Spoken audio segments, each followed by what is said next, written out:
সুধী গৌর ভক্তবৃন্দগণ, আজ আমি ভারতবর্ষের পশ্চিমবঙ্গ হাবড়া রেল স্টেশন হইতে একটুক দূরেই বাণীপুর চৌমাথাতে এসে উপস্থিত হয়েছি আলোরানী তালুকদার বা তপন তালুকদারের শ্রী ঠাকুর আঙ্গিনাতে। এখানেই সন্ধ্যার সময় আজ শিব চতুর্দশী ব্রত উপলক্ষে আলোচনা হবে, পাঠ কীর্তন হইবে। তো এতত্রই এলাকায় যে সমস্ত শ্রদ্ধালু গৌরভক্ত বৈষ্ণবগণ আছেন, সকলের নিমন্ত্রণ রইল পাঠ শ্রবণ করার জন্য। হরিভক্তি বিলাসের সুসিদ্ধান্ত অনুসারে শিবরাত্রি ব্রতের কথা এখানে আলোচনা করা হবে। তাই আপনারা আসবেন, শিবরাত্রি ব্রতের মহিমার কথা শ্রবণ করবেন। রাধে রাধে, আপনাদের সবাইকে নিমন্ত্রণ রইল শিব চৌদশী ব্রত মহিমা বা মাহাত্ম্য কথা শ্রবণ করার জন্য। বাঞ্ছা কল্পতরুভ্যশ্চ কৃপা সিন্ধুভ্যো এব চ পতিতানাং পাবনেভ্যো বৈষ্ণবেভ্যো নমো নমঃ। সুধী ভক্তবৃন্দগণ, পরম বৈষ্ণব দেবাদিদেব মহাদেবের আবির্ভাব তিথি বা শিব চতুর্দশী বা শিবরাত্রি ব্রত পড়েছে সামনেই 3রা ফাল্গুন 1432 বঙ্গাব্দ সোমবার, অথবা আমরা বলতে পারি 16 ফেব্রুয়ারি 2026 খ্রিস্টাব্দ। আর তিথি অনুসারে বললে ফাল্গুন কৃষ্ণপক্ষ চতুর্দশী। এই ফাল্গুন কৃষ্ণপক্ষ চতুর্দশীতে প্রতি বৎসরই আমরা পরম বৈষ্ণব শিবের আবির্ভাব তিথি পালন করে থাকি। একে শিব চৌদশী ব্রত বলা হয় বা শিবরাত্রি ব্রত বলা হয়ে থাকে। শ্রীমদ্ ভাগবত মহাপুরাণ সিদ্ধান্ত অনুসারে জানা যায়, বৈষ্ণবানাম যথাসম্ভব। সমস্ত নদীর মধ্যে যেমন গঙ্গা শ্রেষ্ঠ, সমস্ত পত্রের মধ্যে যেমন তুলসী শ্রেষ্ঠ, সমস্ত পুরাণের মধ্যে যেমন ভাগবত শ্রেষ্ঠ, ঠিক তেমনি ভাবেই সমস্ত বৈষ্ণবগণের মধ্যেও মহাদেব শ্রেষ্ঠ।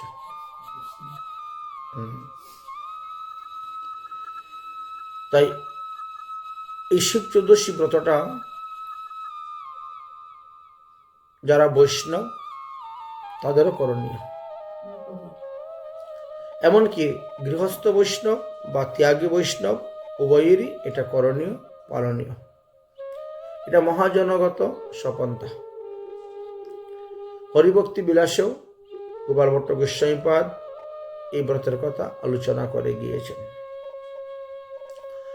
তো আমরা যেভাবে শ্রীকৃষ্ণের জন্মাষ্টমী, রাধার জন্মাষ্টমী, বামন দ্বাদশী, নৃসিংহ চৌদশী, শিবরাত্রি, রামনবমী পালন করে থাকি, ঠিক তেমনিভাবে শিবরাত্রিও আমাদের পালনীয়। যেভাবে আমরা 24টি একাদশী ব্রত করি বা অষ্ট মহাদ্বাদশী করি অথবা 9টি জয়ন্তী ব্রত পালন করি, ঠিক তেমনিভাবে শিবরাত্রি ব্রতটাও আমাদের করণীয়। শ্রীধাম বৃন্দাবন হোক, নবদ্বীপ হোক, নীলাচল হোক, প্রতিটি ধামেরই শুদ্ধ সদাচার সম্পূর্ণ বৈষ্ণবগণ যারা, সবাই শিবরাত্রি ব্রত পালন করিয়া থাকেন। কিছু কিছু বৈষ্ণব আছেন যারা একটু অতিরিক্ত বাড়াবাড়ি করেন। তারা বলেন না, নরোত্তম দাস ঠাকুর মহাশয় বর্ণে গিয়েছেন, শ্রীকৃষ্ণ গোবিন্দ সেবা না পুজিবে দেবী দেবা। এরা অনন্য ভক্তি কথা আলোচনা করতে গিয়ে বলেন যে শিব তো দেবতার মধ্যে পড়েন, আমরা শিবের পূজা করব না। কিন্তু চৈতন্য চরিতামৃত, চৈতন্য ভাগবত বা অন্যান্য গ্রন্থ আস্বাদন করলে দেখা যায় শিব দেবতার মধ্যে পড়েন না। আসুন এই বিষয়টি নিয়েই আমরা আলোচনা করব। তো প্রথমেই বলে রাখি যে 3রা ফাল্গুন 1432 বঙ্গাব্দ সোমবার শিবরাত্রি ব্রত পালন করা হবে। আর তার পরের দিন 4টা ফাল্গুন 1432 মঙ্গলবার বা 17ই ফেব্রুয়ারি 2026 মঙ্গলবার অমাবস্যা পড়েছে। তো ওই দিনই সকালে সূর্যোদয়ের পর 9:59 মধ্যে শিব চতুর্দশী ব্রতের পালন করিতে হইবে। এটি কিন্তু ভারতীয় স্ট্যান্ডার্ড টাইম অনুসারে আপনাদের কাছে বলা হচ্ছে। এবং যে পঞ্জিকা থেকে আমরা এই কথাগুলো আলোচনা করতেছি এটি হলো রঘুনাথ দাস গোস্বামীর গদ্দি থেকে এই পঞ্জিকাটি বেরিয়েছে। আজ থেকে 85 বৎসর পূর্ব থেকে এই পঞ্জিকা চলে আসতেছে। 85 বৎসর পূর্ব হইতেই এই পঞ্জিকার মান্যতা দেওয়া হচ্ছে। বেনিমাধব শীল পঞ্জিকারও পুরানো এই পঞ্জিকা মান্যতা দেওয়া হচ্ছে। এবং এটি বৃন্দাবন 84 কোশ ব্রজমণ্ডলের যে সমস্ত বড় বড় পণ্ডিতগণ ছিলেন সকলে মিলেই এটি সিদ্ধান্ত করে তৈরি করা হয়েছে।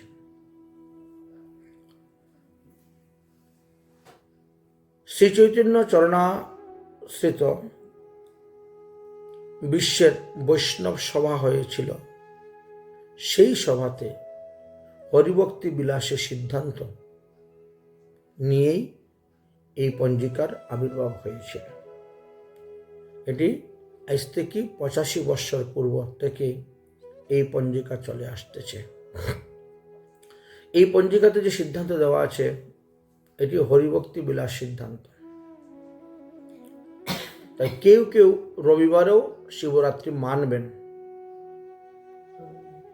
কিন্তু আমরা যারা গৌড়ীয় বৈষ্ণব হরিভক্তি বিলাসের সিদ্ধান্ত অনুসারে আমাদের সোমবারে মানব।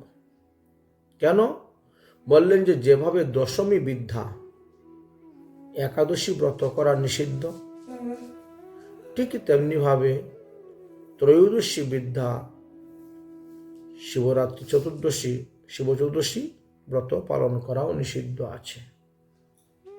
যার কারণে আমরা শুদ্ধ চতুর্দশী বা চতুর্দশী সংযুক্ত অমাবস্যাতে ব্রত করব, আর অমাবস্যার মধ্যেই আবার পালন করা হবে।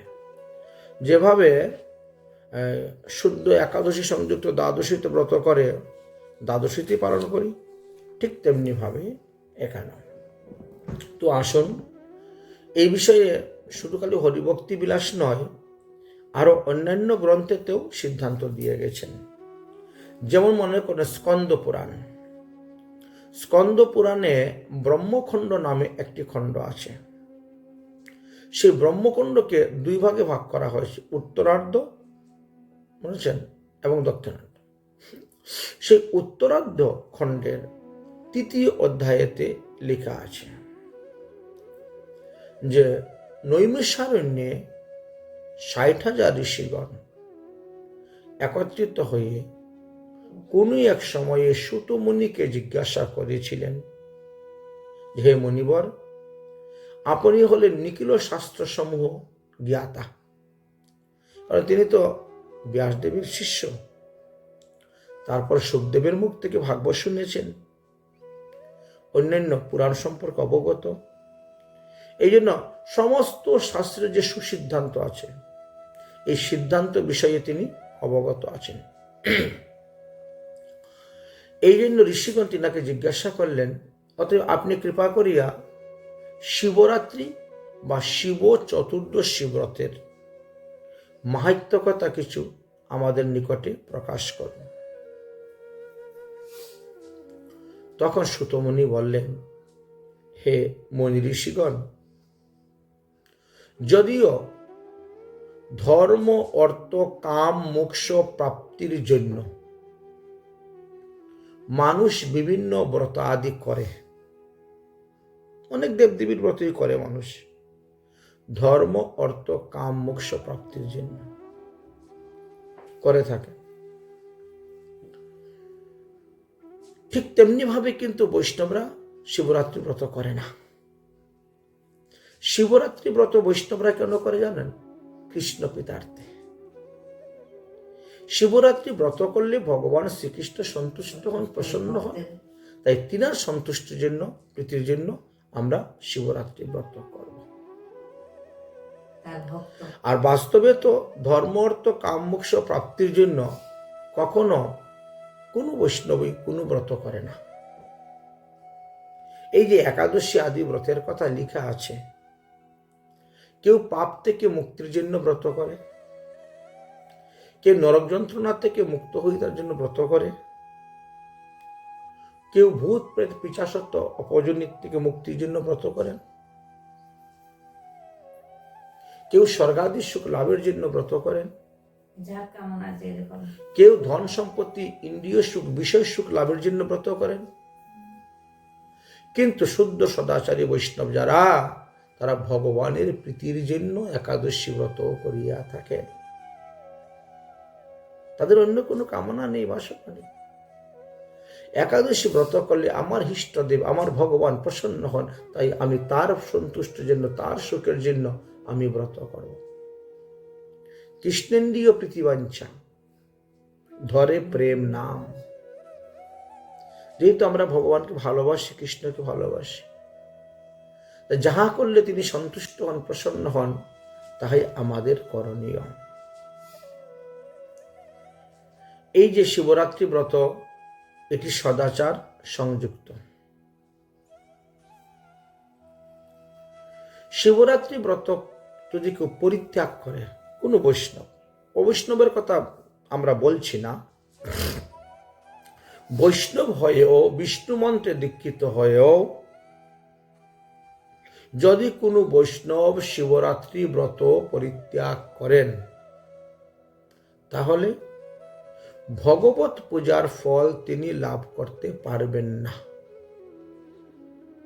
তার কারণ হলো, শিবরাত্রি ব্রতটা হলো বিষ্ণু সম্বন্ধনীয় ব্রত।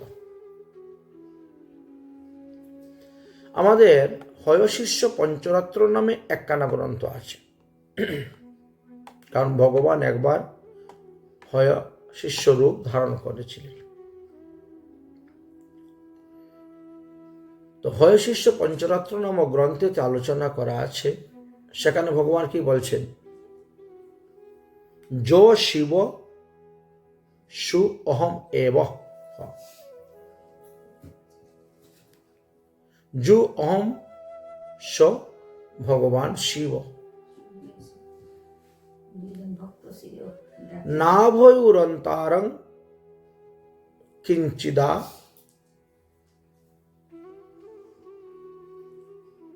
কাশা নিলয় রিব। সেখানে বলছেন, যেই শিব সেই আমি, যেই আমি সেই ভগবান শিব। আকাশ এবং তজ্জাত বায়ুতে যেমন কোনো ভেদ দেখা যায় না, নেই, তদ্রূপ শিব এবং আমাতেও কোনো ভেদ নেই। শিব এবং আমাতে যে ভেদ জ্ঞানে দেখে পূজা করে, অর্থাৎ বিষ্ণু এক ভগবান, শিব আরেক ভগবান, ভগবান দুজন বানাচ্ছে। এইভাবে ভেদ জ্ঞানে যিনি দেখে সেবা পূজা করেন, তিনি 10 প্রকার নাম অপরাধের মধ্যে 1 প্রকার অপরাধী হয়ে থাকেন। অতএব আমি আর শিবেতে কোনো ভেদ নেই। এত আমাদের গুণ অবতার। আমরা এই সৃষ্টি লীলাকে পরিচালনা করার জন্য একে 3 হয়েছি, ব্রহ্মা বিষ্ণু মহেশ্বর, সৃষ্টিকর্তা, পালনকর্তা, সংহারকর্তা, একে 3 হয়েছি। এই জন্য আমাদের মধ্যে কোনো ভেদ দেখতে নেই। সুতমণি এই কথাটাই বলতে যাচ্ছেন ঋষিগণের কাছে। হে ঋষিগণ, শ্রীকৃষ্ণ হইতে শিবকে পৃথক ঈশ্বর জ্ঞানে শিবরাত্রি ব্রত কখনো অনুষ্ঠান করতে যাবেন না। শিবকে বিষ্ণু হইতে ভিন্ন দেবতা জ্ঞান করিয়া বা পৃথক ঈশ্বর জ্ঞানেও শিব পূজা করতে যাবেন না, শিবরাত্রি ব্রত করতে যাবেন না। যিনি বিষ্ণু তিনি শিব, এই জ্ঞানটি মাথার মধ্যে থাকবে। পদ্মপুরাণ নামক গ্রন্থে থেকে বলছেন যে শিবস্য বিষ্ণু ইহ গুণ নামাদি সকলম ধ্যাত অভিন্নং পশ্যন্তম সকলু হরিনাম হিতকরম। যে ব্যক্তি ইহলোকে শ্রী শিব এবং শ্রীহরির নামের গুণাদি সমস্ত ভেদ বুদ্ধিতে দর্শন করেন, সে হরিনামের অহিতকারী, অর্থাৎ সে হরিনামের নিকটেও অপরাধ করিয়া থাকেন। হরি শব্দে যে শক্তি আছে, শিব শব্দের মধ্যেও সেই শক্তি আছে। শিব শব্দের অর্থ হল মঙ্গল, কল্যাণ। শিব শব্দ উচ্চারণ দ্বারাও পাপের নাশ হয়, একথাও বর্ণন করা আছে। অতএব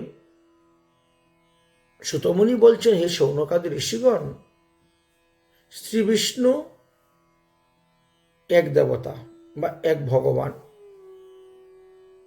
বা শিব অন্য এক ভগবান, এই রূপে ভেদ বুদ্ধি বিভাবিত করিয়া যদি কেউ শিবকে নমস্কার করে, শিবকে প্রণাম করে, শিবের পূজা করে, শিবের ব্রত করে, তাহলে সেখানে তার প্রত্যয় হইবে। আর এটা শুধু বৈষ্ণব বলে নয়, অবৈষ্ণবগণের পক্ষেও এটা কর্তব্য নয়। অর্থাৎ বৈষ্ণবগণ তো শ্রী বিষ্ণু হইতে অভিন্ন জ্ঞানী শিবকে নমস্কার আদি করিবেন। যেভাবে ভগবানের মৎস্য, কুর্ম, বরাহ, নৃসিংহ, বামন ইত্যাদি অবতারের কথা লেখা আছে, তবে সেইগুলি হলো ভগবানের লীলা অবতার। ঠিক তেমনি ভাবে শিব হলেন ভগবানের গুণ অবতার। অবতার 6 প্রকারের কথা বর্ণন করে গিয়েছেন: পুরুষ অবতার, গুণ অবতার, লীলা অবতার, মন্বন্তর অবতার, যুগ অবতার, শক্তি আবেশ অবতার। এইভাবে ভগবানের অবতারকে 6 ভাগে বিভক্ত করা হয়েছে। তার মধ্যে গুণ অবতার হলেন দেবাদিদেব মহাদেব। এই কারণেই ভগবান বিষ্ণু থেকে তাকে পৃথক ভেদ দেখতে নেই। অভেদ জ্ঞানী শিবকে প্রণাম করলে, নমস্কার করলে, ব্রতাদি করলে কোনো দোষ হয় না, বরঞ্চ উহা ভগবত ভক্তি লাভের সহায়ক হন, বর্ধিত হয় ভক্তি লাভ। আচ্ছা, শ্রী চৈতন্য চরিতামৃত গ্রন্থে, যেটা বৃহৎ বড়টা, বিস্তার ব্যাখ্যা আছে, টিকা টিপ্পণী আছে। সেই গ্রন্থের 732 পৃষ্ঠার মধ্যে লেখা আছে, আমার কাছে সেই গ্রন্থটা আছে। যস্তু নারায়ণম দেবং ব্রহ্মা রুদ্রাদি দেবতা। রুদ্র একাদশ রুদ্রের কথা বর্ণন করে গিয়েছেন, মনে আছেন? একাদশ রুদ্র ব্রহ্মার ললাট থেকে উৎপন্ন হয়েছিলেন। হ্যাঁ, এই বিষয়ে একটা আলাদা আছে চ্যাপ্টার। তো তার মধ্যে আমাদের যে শিব পূজা করে থাকি, তিনি হলেন আমাদের সদাশিব, যিনি কলিযুগে অদ্বৈত প্রভুরূপে আবির্ভাব হয়েছে। শিব পূজার পর্যবসতি হয় বলি এটি ভগবত বিষ্ণু পূজায় পরিগণিত হয়ে যায় বলেই বৈষ্ণবগণ করে থাকেন। তোর জন্য দেখবেন যারা ত্যাগী বৈষ্ণব তারাও শিব পূজা করেন, যারা গৃহস্থ বৈষ্ণব তারাও শিব পূজা করেন। আপনি শ্রীধাম বৃন্দাবনে গেলে পরে তো 5 জন একেবারে জাগ্রত শিব পাচ্ছেন।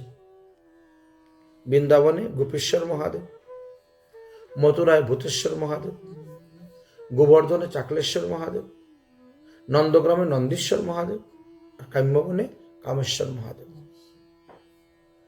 এই তো 5টা। এত ভিন্ন বিভিন্ন স্থানে তো আরো আছেনই বিগ্রহ। শাস্ত্র বচন যদি আলোচনা করা যায় তাহলে সেখানে লেখা আছে, ভগবান স্বয়ং সম্মুখে বর্ণন করে গিয়েছেন, মদ্ভক্ত শঙ্কর দ্বেষী, মদ্দ্বেষী শঙ্কর প্রিয়, উভয় তো নরকং জাত, যাবৎ চন্দ্র দিবাকর। কি বললেন ভগবান? ভগবান বিষ্ণু বলছেন যে আমার ভক্ত যদি কখনো মহাদেবকে দ্বেষ করে, অথবা মহাদেবের ভক্ত হয়ে যদি সে আমাকে দ্বেষ করে, তাহা হইলে যতদিন পর্যন্ত চন্দ্র সূর্য পৃথিবীতে আছে ততকাল পর্যন্তই তাহাকে ঘোর নরকে গমন করিতে হইবে। সুত বলিলেন, হে ঋষিগণ, এইভাবে অনেক অনেক সুসিদ্ধান্ত শাস্ত্রে দেওয়া আছে, এবং এই সিদ্ধান্তগুলি গোপাল ভট্ট গোস্বামীপাদ হরিভক্তি বিলাস নামক গ্রন্থেতে তুলে ধরেছেন। হরিভক্তি বিলাসের 14 বিলাস আছে। এই 14 নং বিলাসের মধ্যে যদি আপনি প্রবেশ করেন তাহলে আপনি সেখান থেকে জানতে পারবেন, বুঝতে পারবেন যে শিব চতুর্দশী ব্রতটা বৈষ্ণবদেরও করণীয়। ওখানে আলোচনা করা আছে হরিভক্তি বিলাসের 14 বিলাসে। কার্যা গুণ অবতারং একৈক্য আদ্রৌদস্য বৈষ্ণবে বৈষ্ণব অগ্রতেয়া সংশ্রেষ্টাং সদাচার ততুব্রতম। যেহেতু মহাদেব হলেন ভগবানের গুণ অবতার, ভগবান বিষ্ণুই কার্যকারণ হেতু মহাদেব হয়েছেন, এই জন্য মহাদেব হলেন শ্রেষ্ঠ বৈষ্ণব। বৈষ্ণবানাম যথাসম্ভব ভাগবত এটি বারবার বলে গিয়েছে। আর ভাগবত মধ্যস্থ, ভাগবতের কথা মানতে হবে, না হলে অপরাধ। এই জন্যই সর্বত্যাগী, বিষয় ত্যাগী যারা বৈষ্ণবগণ তারাও শিবরাত্রি ব্রত অনুষ্ঠান করিয়া থাকেন। মহাপ্রভু নিজ মুখেও শিবরাত্রি ব্রতের কথা বর্ণন করে গিয়েছেন।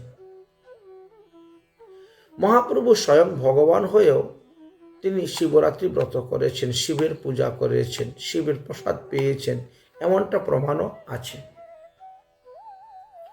শ্রী চৈতন্য ভাগবত বৃন্দাবন দাস ঠাকুরের লেখা শ্রীচৈতন্য ভাগবত নামক গ্রন্থে অন্তলীলায় আপনারা যাবেন 2য় অধ্যায় 389 নম্বর পয়ার থেকে বেশ কয়েকটি শ্লোক আপনারা পড়বেন, দেখবেন ওখানে লেখা আছে।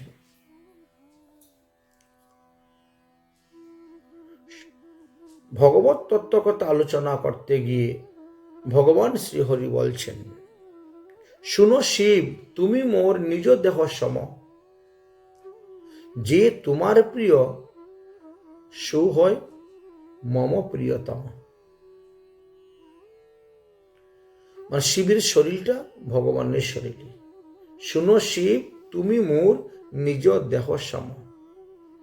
যেমন ভক্তদের হৃদয়ের মধ্যে ভগবান বাস করেন, ভগবানের হৃদয়ে ভক্তরা বাস করেন, ঠিক তেমনি ভাবে শিবের হৃদয়েও ভগবান অবস্থান করেন, আর ভগবানের হৃদয়েও শিব অবস্থান করেন।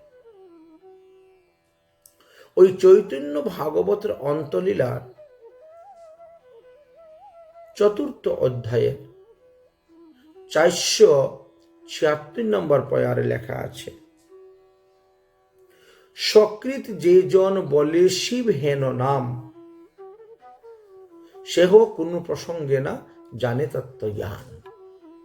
আমরা যে শ্রীহরি বাসরে হরি কীর্তন বিধান একটা গান গাই না, একাদশী দিন পদকীর্তন করা হয়, ওর মধ্যেও দেখো ওখানে এই কথাটা লেখা আছে, শিবের মহিমার কথা।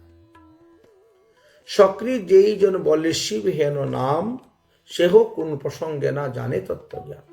যদি শিবের তত্ত্ব না জেনেও, শিবের কোনো প্রসঙ্গ আদি না জেনেও শিব নাম উচ্চারণ করে, তথাপিও তার পাপ নাশ হয়। সেই কোণে সর্বপাপ হইতে মুক্ত হয়, বেদশাস্ত্র ভাগবতে এই তত্ত্বই কয়। কৃষ্ণ নামের দ্বারা যেমন পাপের নাশ হয়, শিব শব্দ উচ্চারণের দ্বারাও ঠিক তেমনি ভাবে পাপের নাশ হইয়া থাকে। বেদশাস্ত্র ভাগবতে এই তত্ত্ব কয়। কি বলছেন? হেন শিব নাম শুনি যার দুঃখ হয়, সেই জন অমঙ্গল সমুদ্রে ভাসায়। কিছু কিছু বৈষ্ণব আছেন, এরা একটু অতি বাড়াবাড়ি করেন। এর জন্য অতিবারী নামে একটি অপসম্প্রদায় আছে। আমাদের গৌড়ীয় বৈষ্ণবের ভিতরে 13টি সম্প্রদায় ঢুকেছে, অপসম্প্রদায়। 4 সম্প্রদায় তো আরো বেশি, শুধু গৌড়ীয় বৈষ্ণবের মধ্যেই 13টি অপসম্প্রদায় ঢুকে বসে আছে। তারা নিজেরা গৌড়ীয় বলে পরিচয় দেয়, দাবি করে, কিন্তু বাস্তবে না। এরা এদের মধ্যে অতিবারী একটা সম্প্রদায় আছে। এরা মহাপ্রভুর মত পথ থেকে আরো বেশি বেড়ে গেছে। উদাহরণস্বরূপ বলতে পারি, এই যে বাংলাদেশ রংপুর দিনাজপুর গিয়েছিলাম, ওখানে ফুলবাড়ি আছে। ফুলবাড়িতে হরিশ গোসাই নামে এক গোসাই আছে। ওই গোসাই এবং ওনার যে শিষ্যগণ, তারা কখনো শিব চতুর্দশী ব্রত করে না, শিবরাত্রি ব্রত করে না।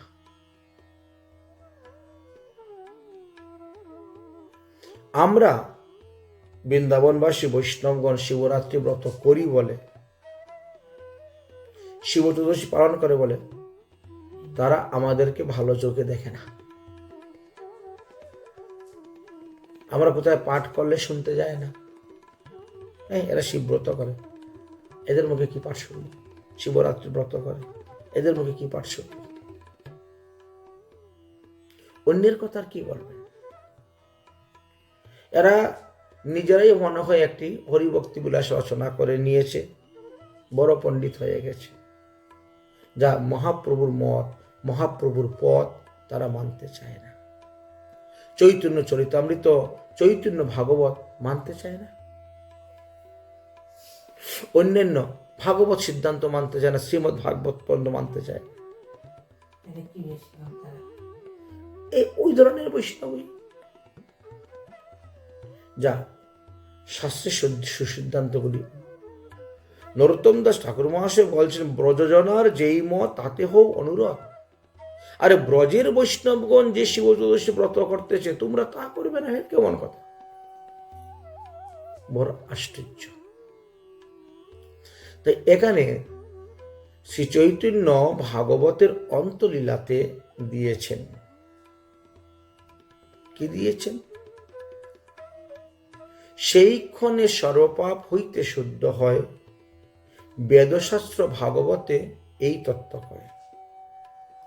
হেন শিব নাম শুনি যার দুঃখ হয়, সেই জন অমঙ্গল সমুদ্রে ভাসায়। যারা শিবের নিন্দা করে, যারা শিবব্রত করে না, তারা কৃষ্ণ পূজা করা সত্ত্বেও তাদের মঙ্গল হয় না, শিবের বিগ্রহ মঙ্গল সাধিত হয় না। বিগ্রহ পুজো করে, আমাদের তো শিব পূজা হয়, আগেই তো হয়। বেদশাস্ত্র ভাগবত তো এই তত্ত্বই কয়, হেন শিব নাম শুনি যার দুঃখ হয়, সেই জন অমঙ্গল সমুদ্রে ভাসায়। এই কথাটা কে বলছেন? ব্যাস অবতার বৃন্দাবন দাস ঠাকুর।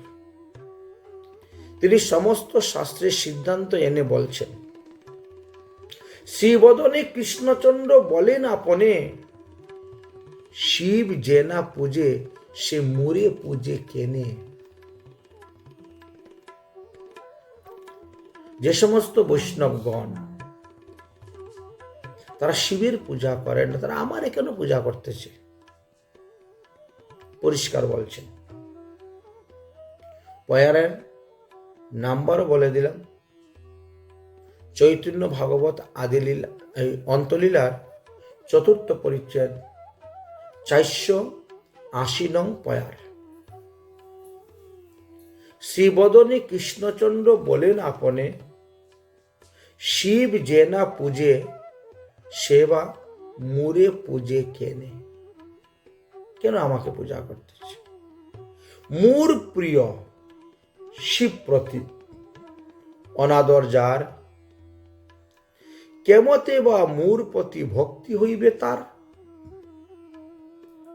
শিবের প্রতি যাদের বিদ্বেষ মনোভাব, যারা শিব পূজা করেন না, তাদের কৃষ্ণ ভক্তি নাই। কৃষ্ণ ভক্তি এদের উৎপন্নই হবে না দেহের মধ্যে। ভক্তি লাভের জন্য শিবের কৃপা প্রয়োজন, কারণ শিব ভক্তির ভাণ্ডারী। মহাপ্রভু অদ্বৈত প্রভুকে লক্ষ্য করে শিবের মহিমার কথা বর্ণন করে গিয়েছেন। অদ্বৈত, তুমি তো ভক্তির ভাণ্ডারী,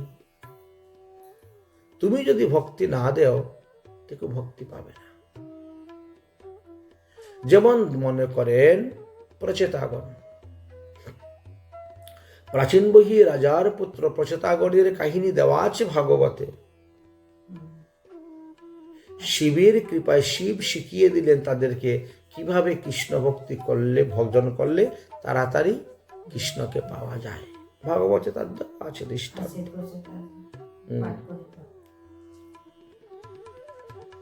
তাই শ্রী বদনে কৃষ্ণচন্দ্র বলেন আপনে, তোমরা যেমন আমরা যেমন, আমাদের গুরু, পরম গুরু, পরাৎপর গুরু, পরমেষ্ঠ গুরু, তাদেরকে আমরা বৈষ্ণবই তো, বৈষ্ণব জ্ঞান তো পূজা করি। বা অন্যান্য সদাচার সম্পূর্ণ বৈষ্ণবদেরকে নিমন্ত্রণ করে এনে খাওয়াই, প্রসাদ পাওয়াই, কাপড় চোপড় দক্ষিণা দান করি। কোনো বৈষ্ণব গৃহে আসলে তার চরণ ধোয়াই, তাকে ফুলের মালা পরাই, তার কপালে চন্দন দেই, তাকে স্বাগত জানাই, আদর করি, অভ্যর্থনা করে নিয়ে আসি, তার পুজো করা হয়। ঠিক তেমনি ভাবেই তো শিব তো পরম বৈষ্ণব। একজন বৈষ্ণবকে যেভাবে ভগবত প্রসাদী দ্রব্য দ্বারা পূজা করা হয়, ঠিক তেমনি ভাবে শিবকে ভগবত প্রসাদী দ্রব্য দ্বারাও পূজা। তোমাকে শিব আরেক ভগবান জ্ঞানে তো পূজা করা দরকার নেই। তাই ভগবান বলছেন, শিবিরে যে না পূজে সে মুরে পূজে কেনে, শ্রীবদনে কৃষ্ণচন্দ্র বলেন আপন। মূর প্রিয় শিবপতি অনাদর যার, কেমন বা মতে ভক্তি হইবে তাহার। অতএব সর্বদা শ্রীকৃষ্ণ পূজি তবে, প্রীতিপূর্বক পূজিবে সর্বদেবে। ভগবান শ্রীকৃষ্ণকে পূজা করার পর ভগবান শ্রীকৃষ্ণের প্রসাদী দ্রব্য দ্বারা তুমি অন্যান্য দেবদেবীকেও পূজা দিতে পারো, এতে দোষ নেই। ভগবান শ্রীকৃষ্ণের প্রসাদী দ্রব্য দিয়ে অন্যান্য দেবদেবীকে দিলেও দোষ নেই, হবে না। দেবদেবী পূজিতে না হইবে কাতর, পূজিয়া মাগিয়া লইবে কৃষ্ণ প্রাপ্তিবর। এই যে বৃন্দাবনে যায় লোক পাগলা বাবার মন্দিরে, উনিও তো দেবী সাধক ছিলেন, কিন্তু দেবীর কৃপায় ভগবান শ্রীকৃষ্ণকে পেয়ে গেলেন। আমাদের মহাপ্রভুর আমলেই দেখেন, তপন মিশ্র দেবী উপাসক ছিলেন, দেবী বলে দিলেন যাও মহাপ্রভু সেবা করো, মহাপ্রভু স্বয়ং ভগবান, তার পূজা। অন্যের কথা কি বল, চাপাল গোপাল তাই ছিলেন। পরে দেখেন দেবীর আদেশে শেষে তিনি বৈষ্ণব হয়ে গেলেন, বৈষ্ণব ধর্ম গ্রহণ করলেন। এভাবে বহু বহু দৃষ্টান্ত আছে। ভগবান তো সর্বস্থানে বলছেন, আমি হইতে আমার ভক্ত বড়, ভক্তের মান রাখিতে প্রায় আমি হই তৎপর। তো শিব আমার প্রিয় ভক্ত, এই জন্য তার মান রক্ষা করার জন্য আমি সর্বদাই তৎপর হয়ে থাকি।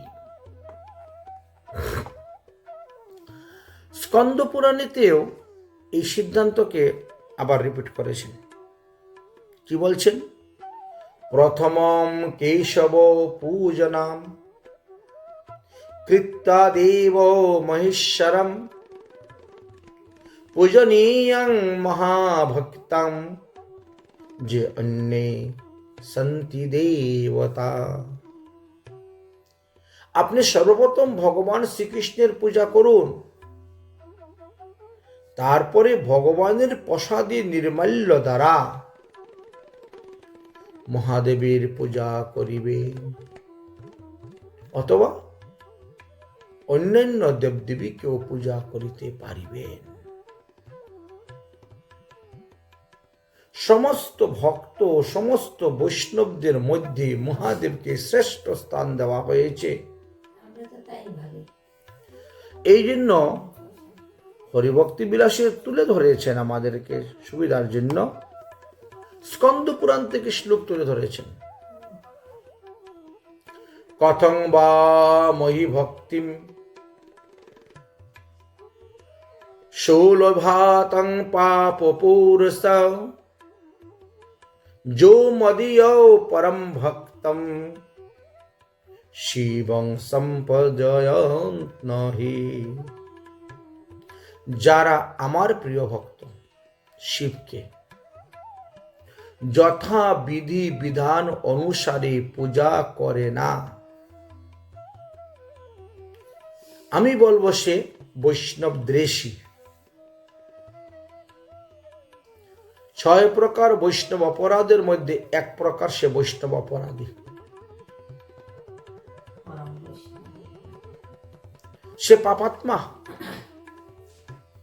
সে ব্যক্তি কি প্রকারে আমাতে ভক্তি লাভ করবে, এটা ভগবান বলতেছেন। আর কি ভগবান এই কথা বলতেছেন যে যে ব্যক্তি আমার প্রিয় ভক্ত শিবকে যথাবিধি অনুসারে পূজা করে না, সে বৈষ্ণবদ্বেষী, সে পাপাত্মা। সে কি প্রকারে আমাতে ভক্তি লাভ করবে? আরেকটি স্থানেও লেখা আছে। তো এইভাবে সুতমুনি শৌনকাদি ঋষিগণকে বুঝাচ্ছেন যে হে ঋষিগণ, ভগবানের প্রীতির জন্য, ভগবানের সন্তুষ্টের জন্য শিবরাত্রি ব্রত পালন করা সকল মানুষেরই কর্তব্য।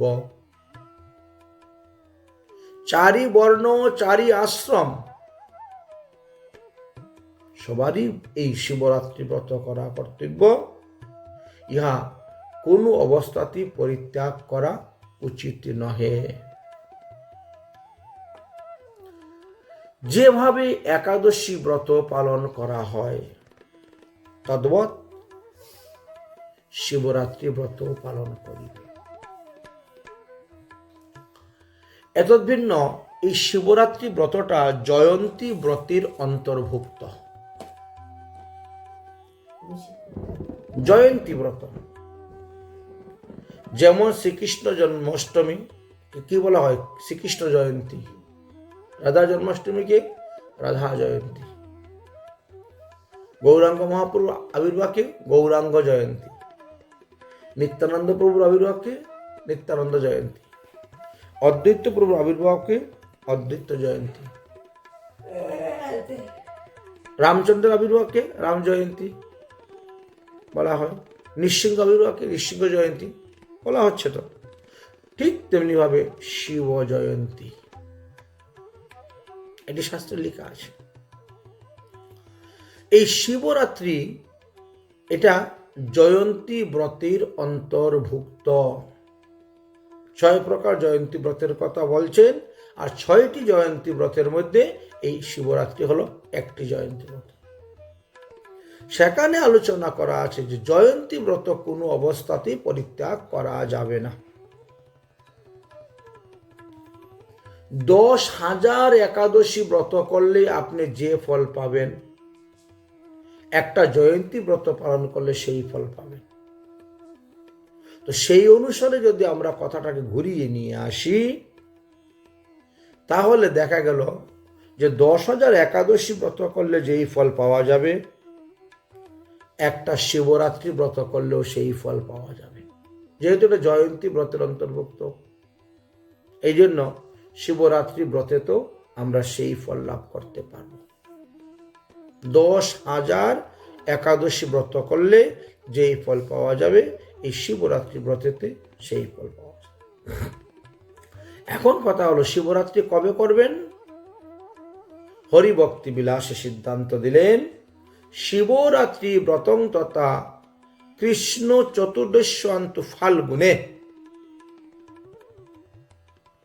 শিবরাত্রি ব্রতং কৃষ্ণ চতুর্দশ্যান্তু ফাল্গুনে বৈষ্ণব অপি তৎকার্যম শ্রীকৃষ্ণ প্রিয়তে সদা।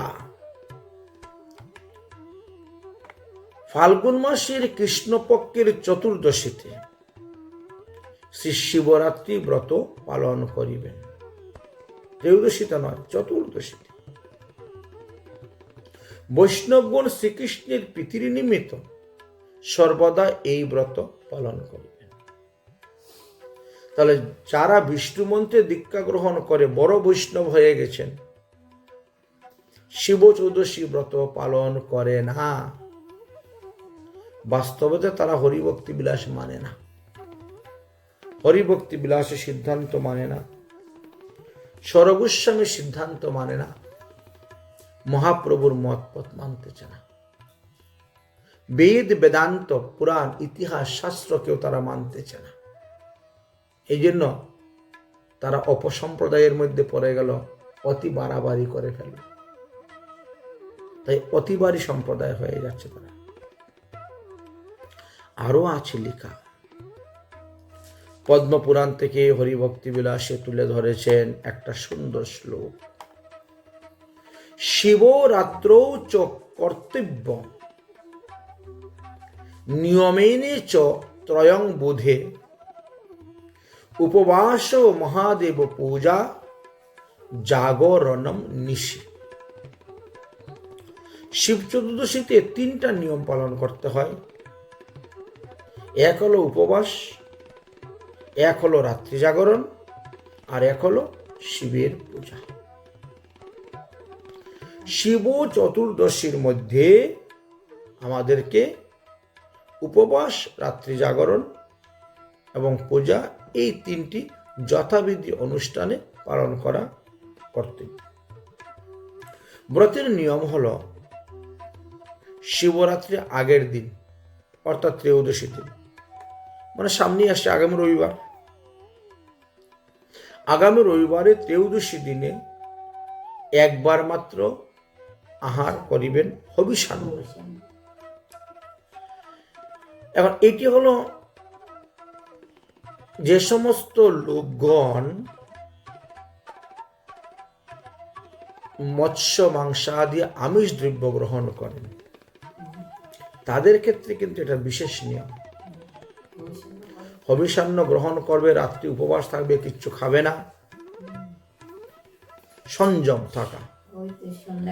কিন্তু যারা শুদ্ধ সদাচার সম্পূর্ণ প্রসাদভোজী, এদের তো সর্বদাই সংযম, এদের তো সর্বদাই হবিষান্ন গ্রহণ করা হচ্ছে, তাদের ক্ষেত্রে এই নিয়মটা অতটা প্রযোজ্য নয়। তারা কি প্রসাদ পায়? তারা পাতে পারে। মনে করেন আমার ঘরে প্রসাদ কেউ যদি পাইতে চায়, সেটা তো ত্রয়োদশী দিনের কথা বলা হচ্ছে, বলছি তো ত্রয়োদশী দিন পেতে পারে। তো বলছেন সংযম থাকা তো ভালো, ইন্দ্রিয়কে সংযম করার জন্যই ত্রয়োদশী দিন দুপুরে একবেলা আপনি হবিষান্ন গ্রহণ করবেন, রাত্রিবেলা একটু ফল বা দুধ পাবেন, ভূমিতে শয়ন করবেন, ধানের খড় বিছিয়ে শয়ন করবেন, কম্বল গায়ে দিয়ে শয়ন করবেন, রাত কাটাবেন। ত্রয়োদশী দিবস ব্রতের পূর্ব দিবস স্ত্রী সহবাস নিষিদ্ধ। শিবরাত্রির সারাদিন আপনি উপবাস থাকবেন। যদি আপনার কাছে শিবলিঙ্গ না থাকে তো আপনি তীর্থের মাটি দিয়ে অথবা গঙ্গার মাটি দিয়ে 4টি শিবলিঙ্গ মূর্তি তৈরি করবেন। কেন? বলছেন প্রতিটি প্রহরে প্রহরে এদের পূজা হবে। একে বলা হয় পার্থিব শিবলিঙ্গ বলা হয়, তৈরি করা হলো মাটি দিয়ে। 4 প্রহরে 4টি শিবলিঙ্গকে পৃথক পৃথক ভাবে পূজা করা হবে। প্রথম প্রহরে শিবকে দুধ দিয়ে স্নান করিয়ে তার পূজা করতে হবে। শিব মূর্তিকে দুধ দিয়ে স্নান করে পূজা করবে। দ্বিতীয় প্রহরে শুধু দধি দিয়ে স্নান করিয়ে তার পূজা করবেন। তৃতীয় প্রহরে ঘৃত দিয়ে স্নান করাবেন, করিয়ে তার পূজা করবেন। আর চতুর্থ প্রহরে মধু দিয়ে স্নান করিয়ে তার পূজা করবেন। তাহলে দুধ, দই, ঘি, মধু, এই 4টি দ্রব্য দ্বারা শিবের অভিষেক করানোর বিধান দেওয়া আছে। তারপরে কি বললেন? সারা রাত্রি আপনারা পুরাণ পাঠ করে, ভাগবত পাঠ করে রাত্রি জাগরণ করবেন। শ্রীমদ্ ভাগবতের বহু স্থানে শিবের চরিত্র কথা, শিবের লীলা কথা আলোচনা করা আছে। 1-2টি স্থানে নয়, বহু স্থানে এই শিবের মহিমার কথা আলোচনা করে গিয়েছে। তো ভাগবতের মধ্যেও যদি আপনি আলোচনা করেন, ভাগবত থেকে অত সারা রাত্রি শেষ হবে না, এত শিবের মহিমার কথা লিখে, মানে 5-6 জায়গায় শিবের মহিমার কথা আলোচনা করা আছে। পরের দিন অর্থাৎ অমাবস্যা দিন, আমাদের এবার মঙ্গলবারে পরিচিত, পরের দিন ব্রতকথা শ্রবণ করার পর ব্রাহ্মণকে বা বৈষ্ণবকে আপনার সামর্থ্য শক্তি অনুসারে ভোজন করাইবেন, দক্ষিণাদি দিবেন, তারপরে আপনি পালন করবেন।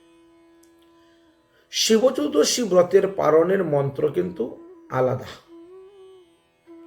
একাদশী মন্ত্র দিয়ে যে আমরা যেভাবে একাদশী ব্রতের পালন করি বা দ্বাদশী ব্রতের পালন করি বা শ্রীকৃষ্ণ জন্মাষ্টমী আদি ব্রতের পালন করি, কিন্তু শিবের ক্ষেত্রে কিন্তু আলাদা দেওয়া আছে।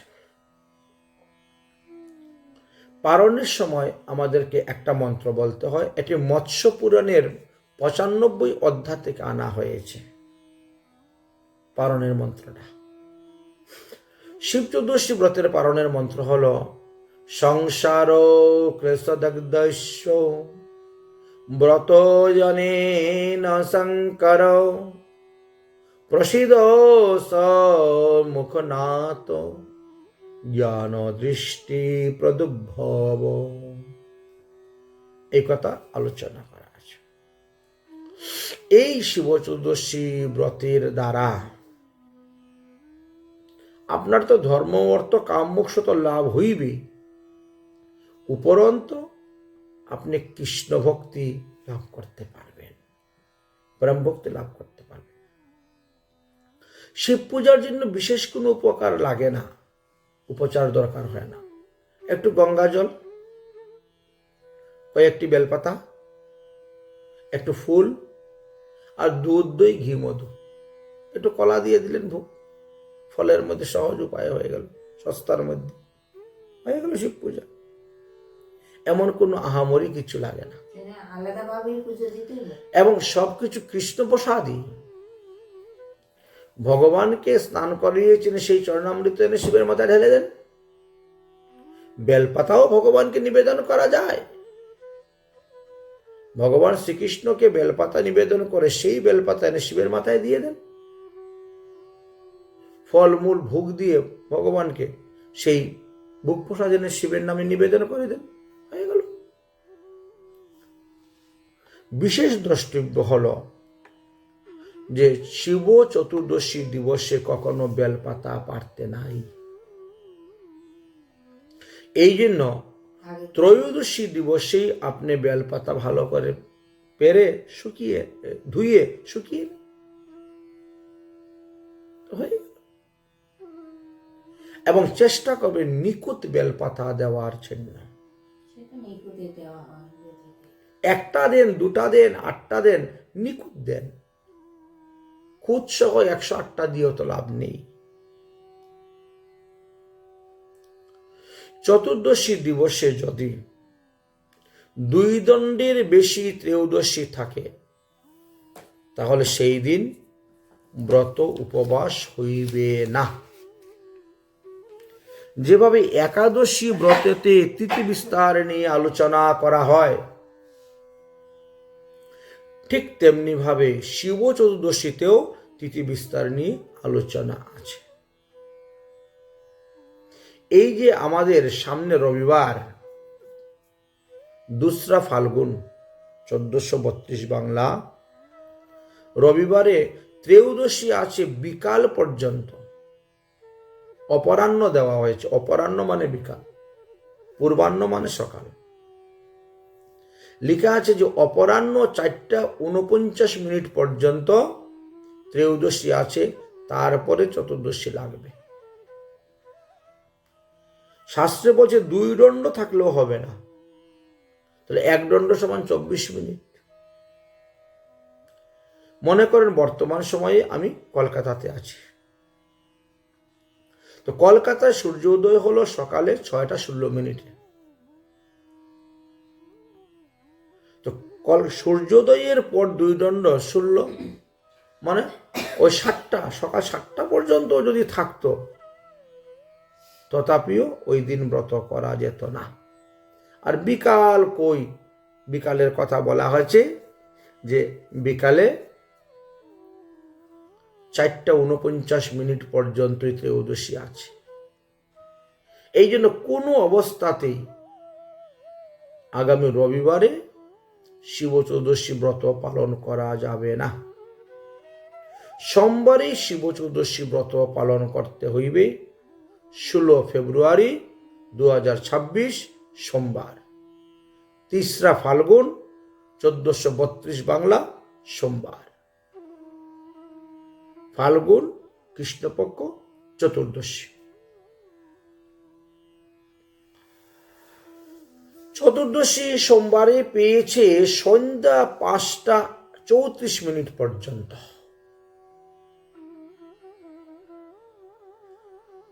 তারপরে অমাবস্যা লেগেছে। তো আমাদের এই ব্রতটি হয়েছে অমাবস্যা সংযুক্তই চতুর্দশীতে ব্রত। এখানেও এই কথাই বলছেন হরিভক্তি বিলাসে, চতুর্দশী দিবসে যদি 2 দণ্ডর বেশি ত্রয়োদশী থাকে তবে ওই চতুর্দশী দিবসে ব্রত উপবাস হবে না। তৎপর দিন চতুর্দশী সংযুক্ত অমাবস্যাতে ব্রত করিবেন। এই জন্য সোমবারই ব্রত পালন করা হইবে। তৎপর দিন অমাবস্যার মধ্যেই পালন করতে হবে, কারণ প্রতিপদে পালন করা নিষিদ্ধ আছে। প্রতিপদে পালন করা যাবে না। তাহলে তৎপর দিন হচ্ছে মঙ্গলবার। মঙ্গলবারে অমাবস্যা আছে সন্ধ্যা 7টা 47 পর্যন্ত। তবে আমরা সূর্য উদয় হওয়ার পরে 9টা 59 মধ্যে সকালে পালন করে ফেলব। এটি হরিভক্তি বিলাস সম্বন্ধে। আরো কিছু দৃষ্টান্ত দিলেন আমাদেরকে দ্রষ্টব্যের মধ্যে। বলেন বিশেষ দ্রষ্টব্য হল সপ্তমী যুক্তা যেমন শ্রীকৃষ্ণ জন্মাষ্টমী ব্রত পালন করা নিষেধ, দশমী যুক্তা যেমন একাদশী ব্রত পালন করা নিষেধ, ঠিক তেমনি ভাবে ত্রয়োদশী যুক্তা চতুর্দশীতে ব্রত উপবাস করা নিষিদ্ধ আছে। তার প্রমাণ শ্রী হরিভক্তি বিলাসের 14 বিলাসে আলোচনা করা আছে।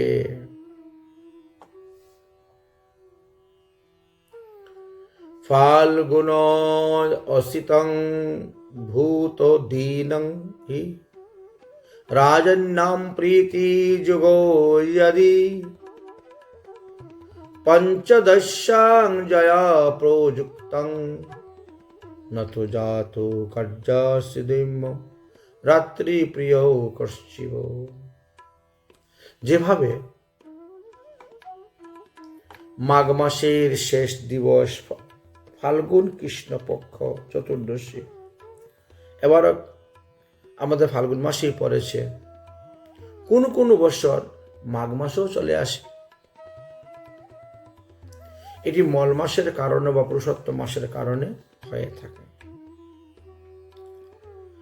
তো এবার আমাদের ফাল্গুন মাসেই পড়েছে। কোন কোন বছর দেখা যায় মাঘ মাসেও পড়ে যায় এই ফাল্গুন কৃষ্ণপক্ষ চতুর্দশী। যাই হোক, ফাল্গুন কৃষ্ণপক্ষ চতুর্দশীতে যদি অমাবস্যা সংযুক্ত হয় তবে ওই দিনই শিবরাত্রি ব্রত করিবেন। এইরূপ তিথিটা শিবের অত্যন্ত প্রীতিকর, কিন্তু ভুলবশত কখনো ত্রয়োদশী সংযুক্ত চতুর্দশীতে ব্রত পালন করিবেন না। সম্পূর্ণভাবে নিষেধ দিয়ে গেছেন ব্রত করা। পদ্মপুরাণে আরো একটি স্থানেতেও এই কথা আলোচনা করে গিয়েছেন। সৌরবা বৈষ্ণব বা অন্য দেবান্তর পূজক ন পূজা ফলমাপ্নুতি শিবরাত্রি বহির্মুখ। মনুষ্যগণ বিভিন্ন দেবদেবীগণের উপাসনা করিয়া থাকেন। তো যে দেবদেবীর উপাসনাই করুক না কেন, সে কালী ভক্তই হোক, আর সূর্য ভক্ত হোক, আর গণেশ ভক্ত হোক, আর কৃষ্ণ ভক্ত হোক, বিষ্ণু ভক্ত হোক, বা যে কোনো অন্য দেবদেবীর ভক্তই হোক না কেন, উপাসকই হোক না কেন, যত পর্যন্ত তিনি শিবরাত্রি ব্রত পালন করবেন না ততদিন পর্যন্ত কোনো দেবদেবীর পূজার ফলই তিনি লাভ করতে পারবেন না। পূজার ফল প্রাপ্ত হতে গেলে আপনাকে শিবরাত্রি ব্রত পালন করতে হবে। শ্রী চৈতন্য চরিতামৃত গ্রন্থের 18 পরিচ্ছেদে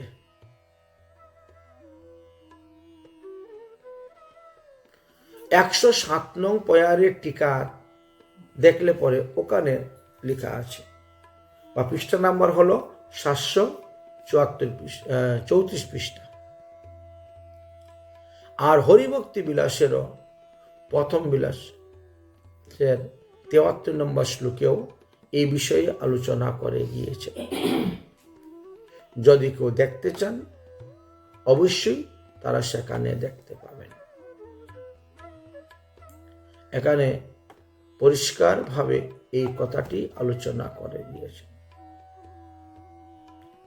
এই শিবরাত্রি ব্রত সকলের পালন করা কর্তব্য, এই কথাটা হরিভক্তি বিলাসেও বর্ণন করে গিয়েছেন। তো এই পর্যন্ত আমরা আজকে আলোচনা করে বিশ্রাম দিচ্ছি, কারণ শিব চতুর্দশীর মহিমা তো অনন্ত। 1 ঘন্টা 2 ঘন্টায় পাঠ করে শেষ করা যাবে না। তবে শিব চতুর্দশী উপলক্ষে আমরা 3-4টি পর্বতে আলোচনা করব এই বিষয় নিয়ে। এটি হলো শিবরাত্রি ব্রতের প্রথম পর্ব, এবং এই পর্বতে আমরা শিবের ব্রত করা যে করণীয় কর্তব্য এই বিষয়ে আলোচনা করলাম। তারপরে অন্যান্য পর্ব আমরা প্রবেশ করব। রাধে রাধে।